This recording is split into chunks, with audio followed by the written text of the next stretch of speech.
여러분 식사하실 때 혹시 이런 생각 해보신 적 있으신가요? 요즘 들어 밥 먹고 나면 유독 졸립다.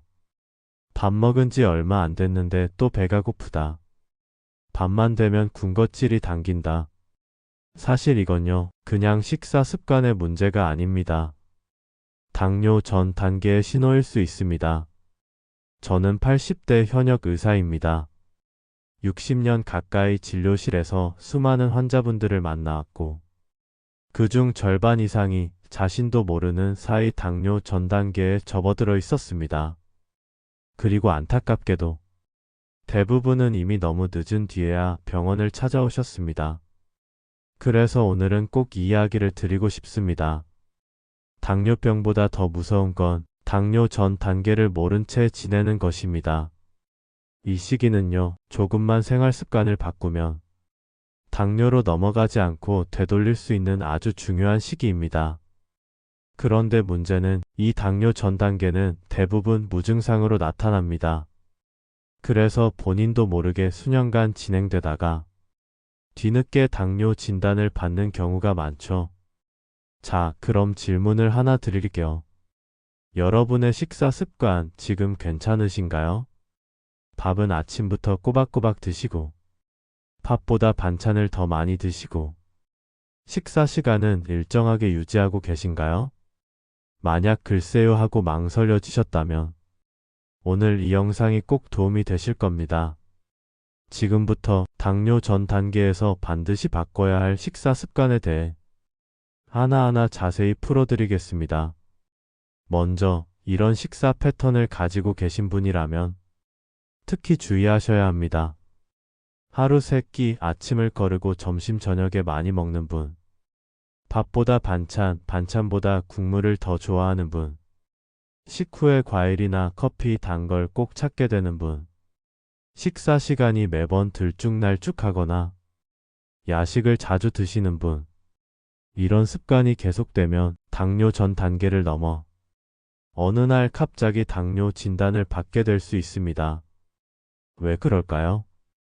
그 핵심은 바로 우리 몸의 혈당 곡선에 있습니다. 식사를 하면 음식이 위장에서 소화되어 포도당으로 분해되고 이 포도당이 혈액 속으로 흡수되면서 혈당이 올라갑니다. 이때 인슐린이라는 호르몬이 나와 혈당을 낮추고 조절해주는 역할을 하죠. 그런데 문제는 식사 방식에 따라 이 혈당 곡선이 다르게 나타난다는 겁니다. 예를 들어 아침을 거르고 점심을 갑자기 많이 먹게 되면 혈당이 급격히 치솟습니다. 그럼 인슐린도 한꺼번에 많이 분비되죠. 이게 반복되면 우리 몸은 점점 인슐린에 둔감해지게 됩니다. 이걸 바로 인슐린 저항성이라고 부릅니다. 그리고 인슐린 저항성이 심해질수록 당뇨 전 단계로 빠르게 진입하게 됩니다. 무서운 건 이 모든 과정이 조용히 진행된다는 겁니다. 아무 통증도 없고 아무 증상도 없죠. 그러다 어느 날 혈액 검사에서 당화 혈색소 수치가 올라갔습니다. 공복 혈당이 기준을 넘었습니다. 이런 이야기를 듣게 됩니다. 그래서 지금 이 순간 식사 습관을 되돌아보는 것이 중요합니다. 여기서 중요한 첫 번째 원칙입니다. 하루 첫 끼를 어떻게 시작하느냐가 그날 혈당의 흐름을 결정합니다. 아침을 드시는 분도 드시지 않는 분도 계시겠지만 무조건 먹어야 한다 혹은 무조건 굶어야 한다. 이렇게 단정 지을 수는 없습니다. 다만 중요한 건 첫 끼를 먹는 방식입니다. 예를 들어 공복 상태에서 달달한 오렌지 주스 한 잔, 식빵에 잼 듬뿍 발라서 한 입. 이건 혈당을 가장 빠르게 올리는 식사입니다. 그 반대는 어떤가요? 아침을 안 먹고 커피만 마신다. 커피는 공복의 위산을 자극해서 위장에 무리를 주고 혈당도 불안정하게 만들 수 있습니다. 그렇다면 어떻게 해야 할까요? 첫 끼는 혈당을 서서히 올리는 식품으로 시작하셔야 합니다. 예를 들어 계란, 아보카도, 견과류 같은 단백질과 지방 위주의 식품으로 속을 먼저 채우고 그 다음에 현미밥이나 고구마처럼 복합 탄수화물을 소량 추가해주는 방식이 좋습니다. 그럼 혈당이 급격히 오르지 않고 인슐린 분비도 과하지 않게 유지됩니다. 여기서 두 번째 원칙, 식사 순서입니다. 이건 아주 간단하면서도 혈당 관리에 큰 도움이 되는 방법입니다. 식사를 할 때는 반드시 채소, 단백질, 탄수화물 순으로 드시는 걸 권해드립니다. 왜냐하면 채소는 식이섬유가 풍부해서 장 속에서 당의 흡수를 늦춰주고 혈당의 상승을 완만하게 만들어줍니다. 그 다음 단백질과 지방을 먹으면 포만감을 더 오래 유지해주죠. 그리고 마지막으로 탄수화물을 드시면 전체적으로 혈당 곡선이 완만하게 이어집니다. 이 순서 하나만 바꿔도 같은 양을 먹고도 혈당의 변화가 완전히 달라진다는 연구들이 있습니다. 자, 세 번째 원칙은 식사 시간입니다. 식사 시간은 언제 먹느냐가 굉장히 중요합니다. 특히 저녁 식사의 시간이 당뇨 전 단계에 큰 영향을 미칩니다. 잠들기 4시간 전에는 식사를 마치는 걸 권해드립니다. 예를 들어 밤 10시에 주무신다면 최소한 저녁 6시까지는 식사를 끝내야 합니다. 왜냐하면 우리가 잠을 자는 동안 인슐린 분비가 줄어들고 대사 속도도 낮아지기 때문이죠. 이때 위속에 음식이 가득하면 혈당은 쉽게 떨어지지 않고 지방으로 저장되기 쉽습니다. 그리고 다음날 아침 공복 혈당이 올라가게 되죠. 많은 분들이 저녁에 식사하고 금세 잠드는 경우가 많은데 이건 혈당 조절뿐 아니라 수면의 질, 간 건강, 체중 증가에도 영향을 줍니다. 그러니 식사와 수면 사이에 적어도 4시간의 간격을 두는 것, 이건 당뇨를 막는 아주 중요한 습관입니다. 그리고 네 번째 원칙, 하루 중 식사의 빈도보다 더 중요한 건 식사 간의 공복 시간입니다. 최근에는 하루 3끼보다 2끼 혹은 하루 1끼 식사를 선택하는 분들도 많아졌습니다. 그런데 여기서 중요한 건 식사를 몇 번 하느냐가 아니라 몸이 에너지를 소화하고 저장한 다음에 쉴 수 있는 시간이 충분히 주어지느냐는 겁니다. 이걸 의학적으로는 공복 시간 혹은 단식 구간이라고 부릅니다. 우리 몸은 공복 상태에 들어가야 인슐린 분비가 줄고 세포 안에서 쌓인 노폐물을 정리하거나 지방을 에너지원으로 활용하는 과정이 시작됩니다. 이걸 자가포식이라고도 하죠. 즉, 우리가 계속해서 음식을 넣어주는 동안은 몸이 정리를 못합니다. 끊임없이 저장만 하게 되죠. 그래서 하루에 2끼만 먹더라도 그 사이에 계속 간식을 먹거나 커피, 과일, 주스 같은 걸 자주 섭취한다면 결국 혈당은 계속 출렁이게 됩니다. 그러니 가능한 한 식사 간에는 최소 4시간 이상 공복을 유지하시고 저녁 식사 후에는 물 이외엔 아무것도 드시지 않는 것이 좋습니다. 이런 습관이 반복되면 몸이 자가 정비 모드로 전환되어 혈당 조절 능력이 훨씬 좋아집니다. 그리고 5번째, 당을 급격히 높이는 대표적인 식품들을 생활에서 줄여야 합니다. 이건 단순히 단 걸 줄이자는 이야기가 아닙니다. 우리가 일상적으로 먹고 있는 음식 중 의외로 혈당을 빠르게 올리는 것들이 많기 때문이죠. 예를 들어볼까요? 흰쌀밥, 흰 밀가루 음식, 감자튀김. 이런 것들은 탄수화물 중에서도 당지수가 높은, 즉 혈당을 빠르게 올리는 음식입니다. 반면에 현미, 통밀빵, 고구마 같은 음식은 소화 흡수가 천천히 이루어져 혈당이 천천히 올라갑니다. 그리고 또 하나, 음료나 소스, 드레싱에 숨어있는 당분도 경계하셔야 합니다. 특히 요즘 많이 나오는 과일만 요거트, 건강한 이미지의 에너지바 같은 제품들도 실제로는 당분 함량이 매우 높습니다. 시니어 분들 중에는 나는 단 거 잘 안 먹어요 라고 말씀하시지만 알고 보면 조림 반찬, 국물, 소스류에 들어간 숨은 당이 많습니다.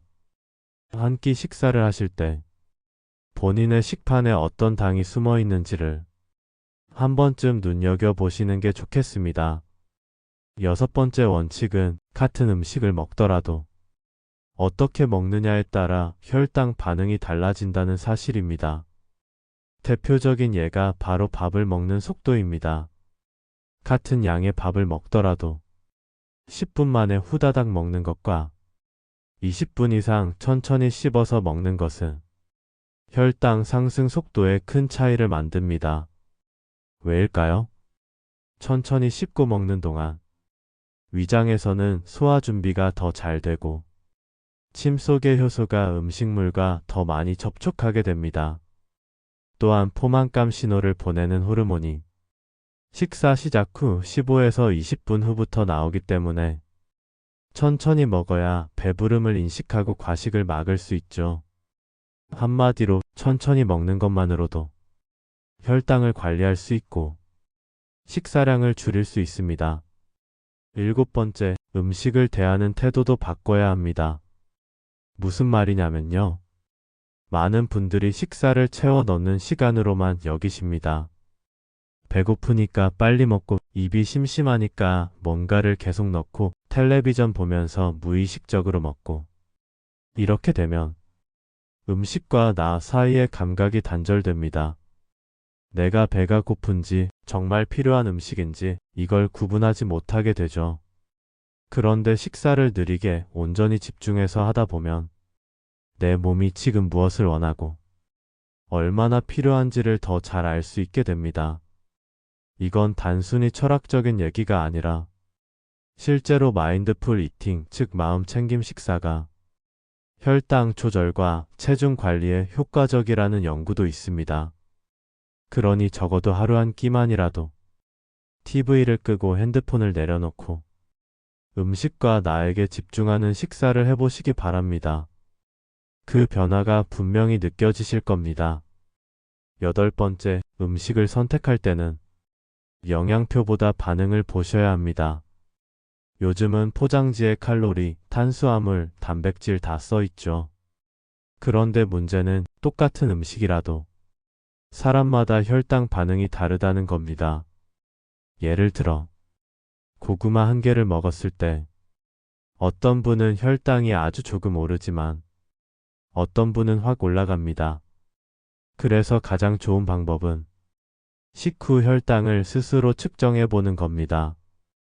요즘은 혈당 측정기도 쉽게 구입할 수 있고 사용 방법도 어렵지 않습니다. 식사 전, 식사 후 1시간, 2시간 혈당을 한번 체크해 보면 내 몸이 어떤 음식에 어떻게 반응하는지 직접 확인할 수 있습니다.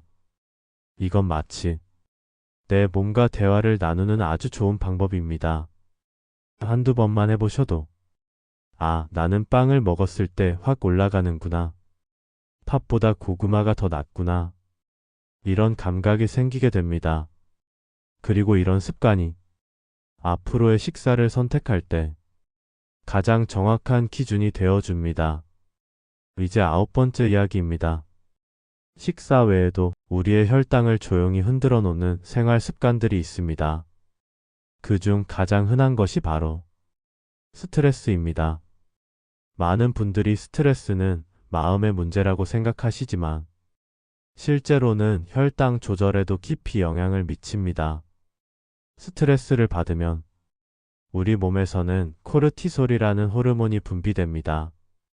이 호르몬은 원래는 위기 상황에서 에너지를 빠르게 공급하기 위해 간에서 저장된 당을 꺼내 혈액으로 흘려보내는 역할을 합니다. 즉, 스트레스를 받으면 혈당이 오르게 되는 구조인 거죠. 그런데 요즘처럼 매일 반복되는 스트레스 상황이 지속되면 혈당은 만성적으로 올라가게 되고 인슐린 저항성도 더 심해질 수밖에 없습니다. 그래서 당뇨 전 단계에서 마음 관리, 감정 조절은 결코 가벼운 문제가 아닙니다. 조용히 내 몸 안에서 당을 만드는 공장이 계속 가동되고 있는 거죠. 여기서 꼭 기억하셨으면 좋겠습니다. 식사만 바꿔선 안 됩니다. 마음을 돌보는 것도 혈당 관리의 중요한 축이라는 것. 간단한 호흡 운동이나 하루 10분 산책, 햇빛 아래서 눈을 감고 잠깐 멈추는 것만으로도 코르티솔 수치를 낮추고 몸의 긴장을 풀어줄 수 있습니다. 10번째, 잠에 대한 이야기입니다. 잠을 잘 자는 사람과 잠을 설치는 사람은 혈당의 흐름이 완전히 다릅니다. 왜냐하면 잠을 자는 동안 우리 몸은 호르몬의 균형을 맞추고 세포를 회복시키는 일을 하기 때문입니다. 잠을 제대로 못 자면 렙틴, 그렐린 같은 식욕 조절 호르몬이 불균형해지고 결국 다음날 폭식이나 군것질로 이어질 수밖에 없습니다. 뿐만 아니라 잠 부족은 인슐린의 민감성을 떨어뜨려 같은 음식을 먹어도 혈당이 더 높게 반응하게 만듭니다. 그래서 당뇨 전 단계에서 식사와 함께 반드시 점검해야 할 것이 바로 수면입니다. 가장 이상적인 건 하루 7시간에서 8시간 정도의 숙면입니다. 그리고 그보다 더 중요한 건 언제 자느냐입니다. 새벽 1시 넘어서 잠들고 아침 9시에 일어난다. 이런 수면 리듬은 혈당 조절에 가장 해로운 패턴입니다. 밤 10시에서 11시 사이에 잠들고 아침 6시에서 7시 사이에 일어나는 자연스러운 리듬을 유지하는 것이 좋습니다. 또한 잠들기 전 최소 2시간 동안은 음식을 먹지 않고 휴대폰 화면이나 자극적인 콘텐츠도 멀리하는 것이 숙면에 도움이 됩니다. 11번째, 몸을 움직이는 시간이 많을수록 혈당은 더 안정적으로 조절됩니다. 이건 단순히 운동의 효과만을 이야기하는 게 아닙니다. 당뇨 전 단계에서는 하루 한 번 운동보다 하루 중 자주 짧게 움직이는 습관이 훨씬 중요합니다. 예를 들어 하루에 1시간 헬스장에서 땀 흘리는 것보다 식후 10분씩 3번 걷는 게 혈당 관리에는 더 효과적이라는 연구도 있습니다. 식후 혈당이 가장 많이 올라가는 시기는 식사 후 30분에서 1시간 사이입니다. 이때 가벼운 산책이나 실내에서 제자리 걷기만 해도 혈당이 올라가는 속도를 완만하게 줄여줄 수 있습니다. 그리고 이런 활동은 인슐린이 제 역할을 할 수 있도록 돕는 가장 직접적인 방법이기도 하죠. 또한 엘리베이터 대신 계단 이용하기, 식사 후 설거지 직접 하기, 전화통화는 서서 하기, 이런 사소한 습관들이 모여서 혈당을 더 안정적으로 유지시켜 줍니다. 12번째, 당뇨 전 단계를 관리할 때 가장 경계해야 할 것이 나는 아직 괜찮아라는 마음입니다. 당화 혈색소가 경계선에 있거나 공복 혈당이 조금 높다고 해도 몸에 특별한 이상이 없으면 대부분은 무시하고 지나갑니다. 그런데 이게 가장 위험한 생각입니다. 당뇨병은 절대로 갑자기 오는 병이 아닙니다. 이미 5년에서 10년 동안 조용히 진행되어 왔고 그 결과가 어느 날 숫자로 나타났을 뿐입니다. 그렇기 때문에 당뇨 전 단계라는 이름이 붙어있는 지금이 되돌릴 수 있는 거의 마지막 기회라고 보셔야 합니다. 그리고 이 시기의 선택이 10년 뒤에 건강을 결정짓게 됩니다. 지금 약을 먹고 있지 않다고 안심하지 마시고 지금이 바로 식사 습관을 바꿀 절호의 기회라는 걸 꼭 기억해 주셨으면 합니다. 마지막으로 제가 진료실에서 수없이 반복해서 들은 이야기 하나 들려드릴게요. 선생님, 저는 진짜 달게 안 먹었어요. 그냥 밥이랑 반찬 잘 먹었고 단 거 별로 안 좋아했는데 어느 날 보니 당뇨래요. 이런 말씀이 왜 반복될까요? 그 이유는 당을 많이 먹는다는 건 단순히 사탕이나 과자 때문이 아니라 탄수화물 위주의 식사 습관 때문입니다. 그리고 식사의 질보다 패턴과 순서, 시간이 훨씬 더 큰 영향을 미친다는 걸 모르기 때문입니다. 이제는 건강하게 먹는다의 기준을 바꾸셔야 합니다. 아침을 꼭 먹느냐보다 공복 시간을 잘 유지하느냐, 당을 줄이느냐보다 당을 갑자기 올리지 않도록 먹느냐, 좋은 음식을 찾기보다 나한테 잘 맞는 음식을 스스로 알아가느냐, 이런 기준으로 하루 한 끼부터 실천해 보시기 바랍니다. 내일 아침부터 식사 순서 한 가지만 바꿔보셔도 좋습니다. 채소 먼저, 단백질 다음, 그리고 밥은 마지막에. 작은 변화 하나가 혈당 곡선을 부드럽게 만들고 몸속 염증을 줄이고 지방의 저장을 막아줍니다. 그리고 이런 작은 변화가 쌓이면 당뇨를 막고 건강한 노후로 이어집니다. 오늘 이 영상이 여러분의 식사 시간을 조금 더 현명하게 만들어주는 계기가 되었기를 바랍니다. 당뇨 전 단계, 지금이라면 충분히 되돌릴 수 있습니다. 지금 시작해도 늦지 않았습니다. 다음 시간에도 건강하고 따뜻한 이야기로 찾아뵙겠습니다. 여러분을 응원합니다.